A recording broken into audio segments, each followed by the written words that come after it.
صلی اللہ تعالی علیہ وسلم ان اللہ لا ينظر الى صورکم و اموالکم، بلا شبہ اللہ تعالیٰ نہ تمہاری صورتوں کو دیکھتے ہیں نہ تمہارے مالوں کو دیکھتے ہیں۔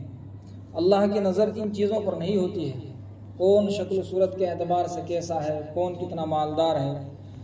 مالدار ہونے کی وجہ سے ایسا نہیں ہے کہ اللہ تعالیٰ کسی پر رحم کریں گے، نہ ہی اچھی شکل و صورت ہونے کی وجہ سے کسی کے ساتھ اللہ تعالیٰ رحم و کرم کا معاملہ کریں گے، بلکہ وَلَٰكِن يَنظُرُ إِلَىٰ قُلُوبِكُمْ وَأَعْمَالِكُمْ، اللہ تعالیٰ تو تمہارے دلوں کو اور تمہارے اعمال کو دیکھتے ہیں، یعنی اللہ کی طرف سے جو بھی فیصلہ اور جو بھی معاملہ ہوگا وہ آدمی کی دل کی حالت کی وجہ سے ہوگا۔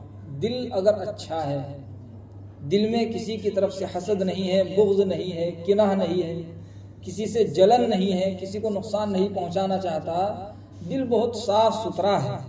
اسی طرح اعمال خراب نہیں ہیں، شراب نہیں پی، زنا نہیں کیا، چوری نہیں کی، کسی پر الزام نہیں لگایا، کسی کا حق نہیں دبایا، تو اعمال اگر اچھے ہیں اور دل اگر اچھا ہے تو اللہ کی طرف سے ان دو چیزوں کی بنا پر فیصلہ ہوتا ہے۔ وَلَٰكِن يَنظُرُ إِلَىٰ قُلُوبِكُمْ وَأَعْمَالِكُمْ، لیکن اللہ تعالیٰ تمہارے دلوں کو دیکھتے ہیں اور تمہارے اعمال کو دیکھتے ہیں۔ ان چیزوں کی بنا پر اللہ تعالیٰ کے یہاں رحمتیں نازل ہوتی ہیں اور غضب نازل ہوتا ہے۔ شکل و صورت کسی کی کیسی بھی ہو، اس کی وجہ سے اللہ کے فیصلے پر کوئی فرق نہیں پڑتا۔ آگے فرمایا آپ صلی اللہ علیہ وسلم نے ان من المعروف ان تلقا اخاک بوجہ طلق، بلا شبہ نیکی کا کام یہ بھی ہے کہ تم اپنے بھائی سے خندہ پیشانی سے ملو۔ آدمی جب کسی مسلمان سے ملے، بات چیت کرے، ملاقات ہو تو خوشی کے ساتھ ملے، چہرے پر بشاشت ہو، چہرے پر رونق ہو، اس کے چہرے سے پھول جھڑ رہے ہوں، یعنی ظاہر ہو رہا ہو کہ یہ آدمی مجھ سے مل کر خوش ہوا ہے۔ ایسا نہ ہو کہ منہ ملا انسان کسی سے تو منہ بنا رکھا ہے، چہرے پر غصے کے آثار ہیں، ناراضگی کے آثار ہیں، جیسے ملنا نہیں چاہتا، بات کرنی نہیں چاہتا۔ ایسا نہ ہونا چاہیے۔ اگر آپ کسی سے اس طرح ملیں گے جیسے اس سے بچ رہے ہوں تو اس کے دل کو تکلیف پہنچے گی، اس کے دل کو پریشانی ہوگی، جس کی وجہ سے وہ آدمی ایک طرح کی اذیت محسوس کرے گا، اور یہ چیز اللہ کے یہاں انسان کو گناہگار بنا دے گی۔ اتنی بات بھی سمجھ گئے، اتنی سی بات بھی کہ آپ اپنے کسی مسلمان بھائی سے خوشی کے ساتھ نہیں ملے ہیں، یہ بات بھی انسان کو گناہگار بنا دیتی ہے۔ اور اگر آپ اچھے انداز میں ملے ہیں، خوشی کے ساتھ ملے، اسے سلام کیا، مصافحہ کیا، حال چال معلوم کیے، اور اس کے بعد میں اس سے بات چیت کی، اس کی باتوں کو سنا، اور سننے کے بعد بہت اچھے اور خیرخواہی کے انداز میں اس کی باتوں کا جواب دیا، تو یہ چیز بھی اللہ کو بہت پسند آتی ہے۔ یہ آپ صلی اللہ علیہ وسلم نے فرمایا ہے۔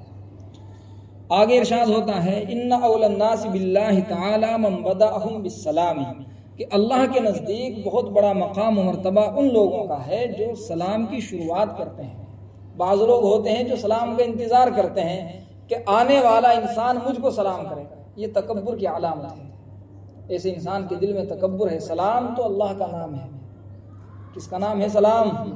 اللہ کا نام ہے۔ اللہ نے قرآن کریم میں خود لفظ سلام اپنے لیے استعمال کیا ہے، سمجھ گئے بھائی؟ ہاں، الملک القدوس السلام ہے نا، سلام کا لفظ وہاں اللہ کا نام ہے۔ تو جو انسان یہ چاہتا ہے کہ یہ سلام مجھ کو کرے، گویا وہ اللہ کا نام اپنے لیے پیش کروانا چاہ رہا ہے، اور یہ تکبر کی علامت ہے، اللہ کے نام کی ناقدری ہے۔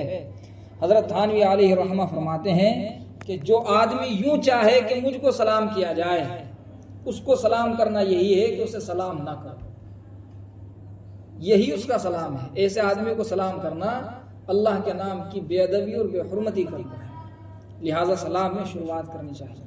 آدمی جیسے ہی کسی کو دیکھے، خاص طور سے اپنے سے بڑوں کو جب بھی دیکھے تو فوراً سلام کرے، اس میں بہت ثواب ہے۔ ویسے سلام کرنا سنت ہے اور جواب دینا واجب ہے، لیکن زیادہ ثواب اس کو ملتا ہے جو سلام کرتا ہے، یہاں پر سنت کا ثواب زیادہ ہے۔